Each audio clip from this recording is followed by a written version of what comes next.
এইবার সাউথ চালাবে মাউথ, কারণ সাউথে শুরু হয়ে গেছে ফুড ফেস্টিভ্যাল, এবিপি আনন্দ প্রেজেন্ট খাইবার পাস, যেটা হচ্ছে কিনা আমাদের বেহালা চৌরাস্তা বরিশাহা হাই স্কুলের মাঠে।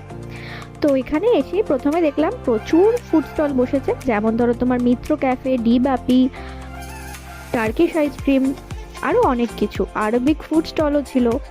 তো সবকিছু তো ট্রাই করা সম্ভব না, তো সেখানে এসে প্রথমেই খেয়ে নিয়েছিলাম একটু ফিশ কবিরাজি, যেটা ছিল মিত্র ক্যাফে। তারপর চলে এসেছিলাম একটু গলা ভেজানোর জন্য একটা সোডা নিতে, তো সেখানে এসে একটা ভার্জিন মোহিতো ট্রাই করলাম। তারপরে যে আরবিক একটা ফুড স্টল ছিল, সেখান থেকে আর কিছু খাওয়া হয়নি, তারপর ডাইরেক্ট চলে এসেছিলাম টার্কিশ আইসক্রিম ট্রাই করতে। সেটা কিন্তু আমার বেশ মজাদার লেগেছে। আর এটা একটা ব্লুবেরি ফ্লেভার নিয়েছিলাম, সেটাও কিন্তু দুর্দান্ত খেতে ছিল।